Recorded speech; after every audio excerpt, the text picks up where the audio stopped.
Avant de plonger dans cette histoire incroyable, pensez à vous abonner à la chaîne et à activer la cloche. Ici, chaque récit a quelque chose à dire, et vous ne voudrez pas en manquer un seul. Dans le vaste hall lumineux de l'aéroport international de Denver, parmi les annonces de vol et les bruits feutrés de valises glissant sur le sol poli, un garçon noir de 13 ans se tenait droit dans la file d'embarquement. Son nom était Malik Thompson Jr. Il était seul, mais son regard trahissait une étonnante maturité. Il portait un sac à dos noir bien rangé, orné d'un petit badge discret mais précieux à ses yeux, National Mathlete finaliste sans division. C'était sa fierté. Il l'avait gagné la veille lors d'une compétition intense, où il avait résolu une équation à plusieurs inconnus sous les applaudissements d'un auditorium plein. Sa chemise blanche impeccablement repassée, son pantalon en toile bleu marine et ses baskets blanches neuves lui donnaient l'air d'un élève modèle, soigné et organisé. Ses lunettes cerclées, légèrement trop grandes pour son visage encore enfantin, glissaient parfois sur son nez, et il les remontait d'un petit geste discret et habituel. Il souriait timidement aux passagers autour de lui, cherchant sans insister un peu de chaleur humaine. Une vieille dame lui rendit son sourire. Un jeune homme lui lança un clin d'œil encourageant. Mais la plupart détournaient le regard, absorbés dans leur téléphone ou simplement aveugles à la présence d'un enfant noir dans une file réservée à la première classe. Car c'est bien là qu'il se trouvait. Première classe. Pas par erreur. Pas par faveur. Par droit. Son père, qu'il rejoignait à San Francisco, lui avait réservé ce siège comme une récompense. Tout avait été organisé avec une minutie presque militaire. Copie numérique sur son téléphone. Billet imprimé en papier. Autorisation parentale dans le sac. Badge d'identité autour du cou. Aucun détail n'avait été négligé. Ce voyage représentait bien plus qu'un simple déplacement. C'était une étape. Une preuve qu'il grandissait, qu'on lui faisait confiance.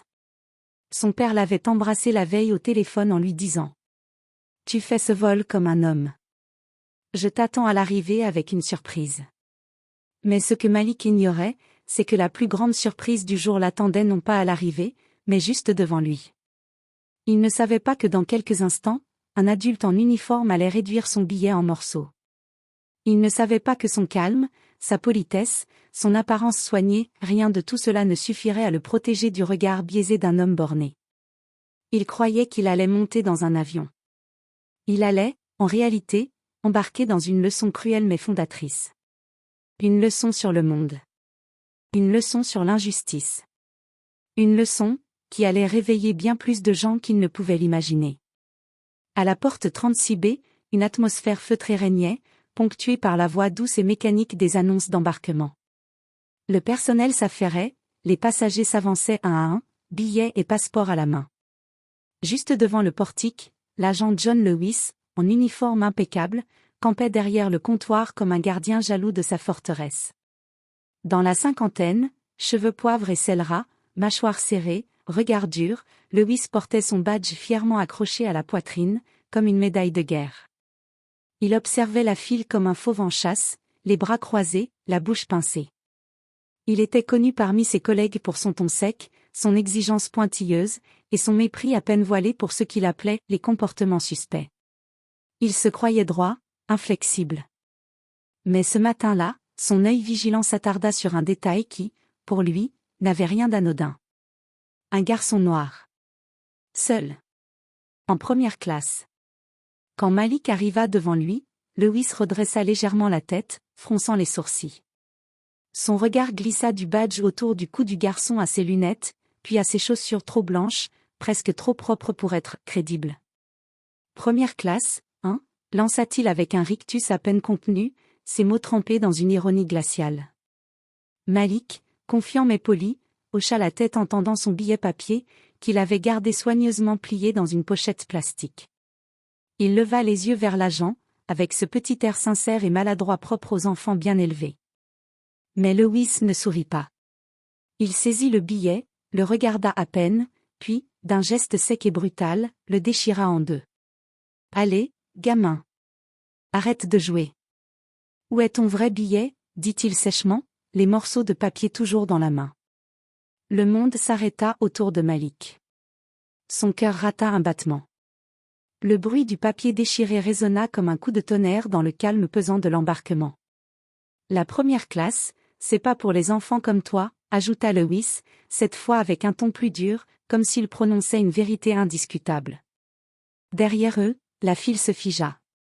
Une femme blanche fronça les sourcils, mal à l'aise. Un homme d'affaires leva les yeux de son téléphone. Une jeune maman serra la main de sa fille. Mais personne ne dit un mot. Malik, lui, resta figé. Ses mains tremblaient. Il regardait les morceaux de son billet comme s'il venait d'assister à la destruction d'un rêve fragile. Il sentit la chaleur monter dans ses joues. Pas de colère. Pas encore. Juste, une humiliation brûlante, profonde, incompréhensible. Mais, c'est le bon billet, monsieur. Dit-il, la voix brisée, hésitante. Mon père me l'a envoyé. Il m'a dit que... T'as entendu ce que j'ai dit, coupa Lewis, en soupirant, exaspéré. Tu peux attendre à la fin. Peut-être qu'on te trouvera une place en fond de cabine. Mais ne bloque pas la ligne. Personne ne prit la défense de Malik. Les autres passagers passèrent devant lui en silence. Une hôtesse détourna même le regard. Le garçon s'assit à l'écart, ravalant ses larmes. Il sortit son téléphone et envoya un simple message.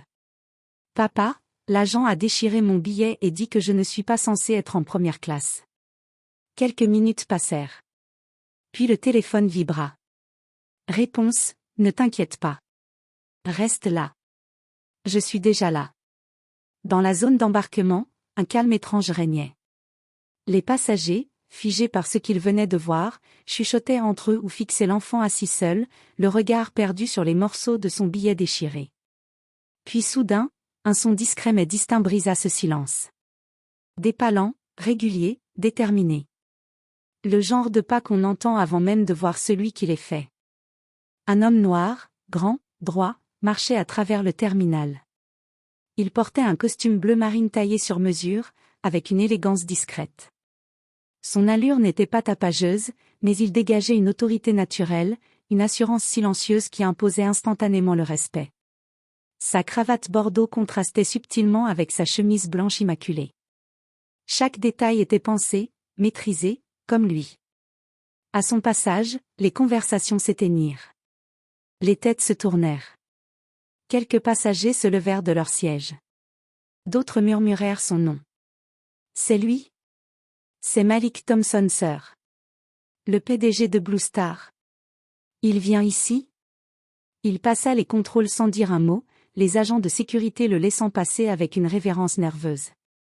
Il salua brièvement une hôtesse d'un signe de tête polie, mais son regard ne dévia jamais de sa trajectoire. Son fils. Malik Junior était toujours assis, le dos voûté, les épaules basses. Il n'avait même pas levé les yeux vers la foule. Ce ne fut que lorsqu'il sentit une main ferme et chaude se poser sur son épaule qu'il tourna la tête, et vit son père. Il resta figé une seconde. Puis son visage se décomposa. Il n'avait jamais été aussi soulagé. L'homme s'accroupit à sa hauteur, le regard doux mais profond. « Tu n'as rien fait de mal, » dit-il calmement, d'une voix basse, posée, presque tendre. « Viens avec moi. » Il se releva lentement, puis se retourna vers le comptoir d'embarquement, où l'agent Lewis se tenait encore, crispé, les mains moites, le visage pâle comme un fantôme. Les deux hommes se regardèrent. Il ne fallut que quelques secondes pour que Lewis comprenne. Son regard glissa du costume au visage, du visage au garçon, puis revint vers les billets déchirés que Malik tenait encore. Et à cet instant, toute son assurance s'effondra. « Vous êtes son père, balbutia-t-il, déjà conscient de l'ampleur de son erreur. Malik sir ne cria pas. Il n'en avait pas besoin. Sa voix, calme et contenue, avait plus de puissance que n'importe quel cri. « Vous avez déchiré le billet de mon fils ?» Lewis déglutit, ses mots s'entrechoquant maladroitement. Je ne savais pas. Je croyais que... Que quoi, le coupa-t-il d'un ton glacial. Qu'un enfant noir ne pouvait pas être assis en première classe? Qu'il ne pouvait pas avoir été éduqué avec soin? Qu'il ne pouvait pas voyager avec dignité? Le silence tomba comme une chape de plomb. Tout le hall avait cessé de respirer. Les passagers, les hôtesses, même les enfants, tous observaient la scène, pétrifiés. C'est à ce moment-là que le responsable de l'aéroport, alerté par le personnel, arriva en courant. Il vit l'homme en costume, reconnut son visage et pâlit à son tour. « Monsieur Thompson, je suis vraiment désolé, on m'a signalé. » Mais Malik Sir leva la main doucement, interrompant la tentative de justification. Il s'avança vers le comptoir. Puis, lentement, il prit les morceaux du billet déchirés dans la main tremblante de son fils. Il les leva, face au personnel et à la foule. « Voici ce que l'on a fait à mon fils. Et voici ce que cela signifie, au-delà du papier, un enfant noir humilié, rejeté, suspecté, non pas parce qu'il avait fraudé, mais parce qu'il dérangeait l'image que certains se font de la réussite. » Il fit une pause. Son regard balaya la foule. Ceci est un rappel. Chaque passager mérite le respect, quel que soit son âge, sa couleur, ou sa tenue.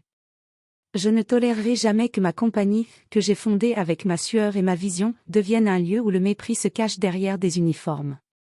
Les mots flottèrent dans l'air, comme gravés au fer rouge. Personne n'applaudit. Personne ne murmura. Mais dans chaque regard, il y avait du respect. Et de la honte.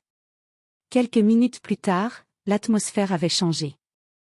Le tumulte discret, la tension palpable, avait laissé place à une sorte de calme grave, presque solennel. John Lewis, l'agent de bord, était escorté hors de la zone d'embarquement. 2 agents de sécurité l'entouraient, l'air ferme et professionnel. Il ne protestait pas, le visage fermé, livide. Son maintien rigide trahissait autant la honte que la peur. Son uniforme, naguère symbole d'autorité, semblait soudain trop grand pour lui.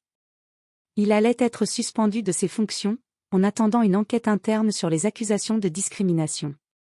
Le responsable de l'aéroport prit alors la parole devant tous les passagers qui attendaient encore, certains debout, d'autres assis sur les bancs, visiblement impressionnés par ce qu'ils venaient de voir. « Mesdames et messieurs, au nom de la direction de l'aéroport, je tiens à présenter nos plus sincères excuses à Malik Thompson Jr. et à sa famille pour l'incident qui vient de se produire ici. » Sa voix était claire, respectueuse, et résonnait dans le hall d'embarquement. Plusieurs passagers échangèrent des regards, certains hochèrent la tête avec gravité. On sentait que cette déclaration n'était pas qu'un simple formalisme. Peu après, Malik Sir prit la main de son fils. Ensemble, ils se dirigèrent vers la passerelle d'embarquement, leurs pas plus légers, mais chargés de tout ce qui venait de se passer. Cette fois, les regards des passagers étaient posés sur eux, mais pas de la même manière qu'avant. Il n'y avait ni jugement, ni doute. Il y avait du respect. Un respect mêlé à une pointe de honte. De regret peut-être. Malik Jr. entra dans la cabine de première classe, trouvant sa place près du hublot, où il pouvait voir les ailes de l'avion et les nuages prêts à les porter loin d'ici. Son père s'assit à côté de lui, un léger sourire aux lèvres. « Tu sais, » murmura Malik Sir, le regard posé sur l'horizon, ce billet valait plus qu'un simple siège. Il valait ton droit à être traité comme n'importe qui. Pas comme un enfant à part, mais comme un être humain digne de respect. Malik tourna la tête vers lui, l'air encore un peu sonné, mais avec une confiance nouvelle. « Je n'ai rien fait de mal, papa ?» Son père posa une main douce sur son épaule, serrant légèrement. « Tu as fait exactement ce qu'il fallait. Tu es resté calme. Tu m'as fait confiance. C'est comme ça qu'on change les choses. Pas avec des cris ou de la colère, mais avec dignité, patience et vérité. » L'avion démarra son roulage vers la piste. Malik regarda une dernière fois l'aéroport qui s'éloignait, sentant en lui un mélange d'espoir et de force. Un nouveau chapitre venait de commencer. Quelques heures après l'incident, un passager présent dans la file d'embarquement avait filmé la scène avec son téléphone. La vidéo montrait clairement l'agent Lewis déchirant le billet de Malik, puis l'arrivée du PDG de Blue Star Airlines, Malik Sir, venu défendre son fils avec calme et fermeté. Rapidement, la vidéo fut partagée sur les réseaux sociaux. Le hashtag billet de Malik explosa en popularité, touchant des centaines de milliers, puis des millions de personnes à travers le pays et même au-delà. Les messages de soutien affluèrent de toutes parts. Ce garçon mérite tout notre respect. Une injustice inacceptable, merci à son père pour son courage. Un exemple de dignité pour toute une génération. Des influenceurs, des journalistes, des personnalités publiques prirent la parole. Des groupes de défense des droits civiques demandèrent une enquête approfondie et des mesures concrètes contre la discrimination systémique dans les compagnies aériennes. Face à la pression médiatique et sociale, Blue Star Airlines n'eut d'autre choix que de réagir fermement. L'agent Lewis fut licencié pour discrimination manifeste. Son comportement fut condamné publiquement. Mais Malik Thompson Sr., homme de vision et de réconciliation, refusa d'aller plus loin dans la vengeance judiciaire. Il déclara à la presse lors d'une conférence. La vengeance ne corrige pas l'ignorance. Mais l'éducation, si. Au lieu d'un procès, il proposa à Lewis de suivre un programme obligatoire de formation sur les biais inconscients et de mentorat sur la diversité et l'inclusion, financé par Blue Star Airlines. Nous avons tous quelque chose à apprendre. Même ceux qui pensent ne jamais faire d'erreur, conclut-il. Quelques mois plus tard, dans tous les aéroports desservis par Blue Star Airlines, une plaque fut installée près de chaque porte d'embarquement. Elle portait une inscription simple mais puissante. Chaque passager est un voyageur. Chaque voyageur mérite le respect. En mémoire de l'incident du vol BS 312. Pour Malik, et pour tous les autres. Cette plaque devint un symbole visible d'un engagement renouvelé, une promesse silencieuse que la discrimination ne serait plus tolérée. Malik, lui, reprit sa vie. Il continua ses études avec la tête haute, conscient qu'il avait traversé une épreuve qui l'avait changé. Désormais, certains l'appelaient « le garçon au billet déchiré », un surnom chargé d'une double signification, celui d'une blessure subie, mais aussi d'une force retrouvée. Son histoire inspira d'autres jeunes, leurs parents, et même des adultes à travers tout le pays. Car au final, ce n'était pas juste une histoire sur un billet. C'était l'histoire d'un combat pour la dignité. Et d'un avenir où chacun pourrait voyager, librement, et avec respect.